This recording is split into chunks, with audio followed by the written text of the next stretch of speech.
Gusto niyo yun? Isa sa pinakamainit na love triangle. Oo, pinag-aagawan I love it, namin. Tito Oo, di ba? Grabe, Please, ang pogi-pogi. welcome to the program. Walang kaduda-dudang pogi. Napanood natin ngayon. Yes, jackpot. Ikinakasal si Vina at saka si Neil. At saka may kutsilyo ka.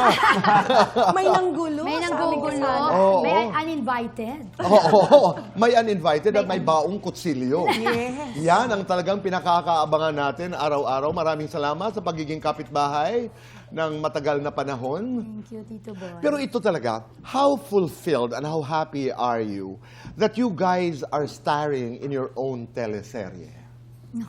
Siyempre po, overwhelming Di ba? feeling and puro gratefulness po na siyempre not only, unang-una, pagpapasalamat sa Diyos, Tito Boy, na nabigyan ka ng ganitong oportunidad, di ba? Yung bibihirang pagkakataon na siyempre magbida, magbida kontra bida sa isang teleserye na ang dami-dami mong eksena at napakabibigat ng mga eksena. So, iba yung fulfillment pag nakita mong nagawa mo ng tama yung mga eksena. Ako naman with my experience, Tito Boy, because ito yung pagbabalik ko sa GMA. So para sa akin, I felt so welcome.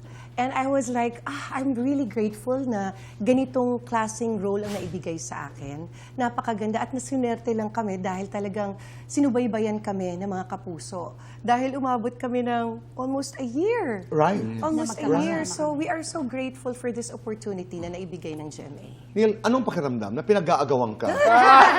Anong pakiramdam pinag-aagawan ka ni Vina at sa kanila? Bilang artista, Kuya Boy, jackpot! Di ba? Jackpot.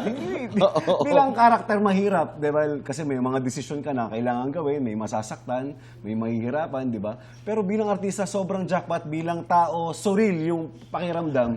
Kasi lumaki ako sa probinsya, Kuya Boy. Nung hindi pa ako artista, napapanood ko na sila. Grabe. Hindi, totoo, di ba? Sa bagay, mga child Lagi, actors. lagi naman ko kami, kinikwento child- sa kanila yan. Panahon ng Mara Clara, nakikita ko siya umiiyak.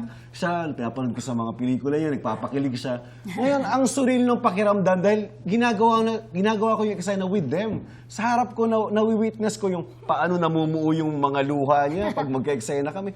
Nawi-witness ko siya ng live, di ba? So minsan parang pinapanood ko sila. Siya naman, pag nagpapakilig, kinikwento ko sa kanya na, nung una, ginagawa mo lang yan kay, let's say, Robin Padilla.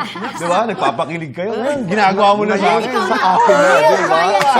Ano? Pero nangyari ba yan sa tunay na buhay na pinag-agawan ka ng dalawang babae? Ay, sabihin na. Opo. Ano ang naging resolusyon? Namili ka ba? Oo, Kuya Boy. Siyempre, kailangan Talaga. pumili ng isa. Oo. Wala naman dalang kutsilyo yung isa. Ay, hindi. Papayapa naman na pag-usapan.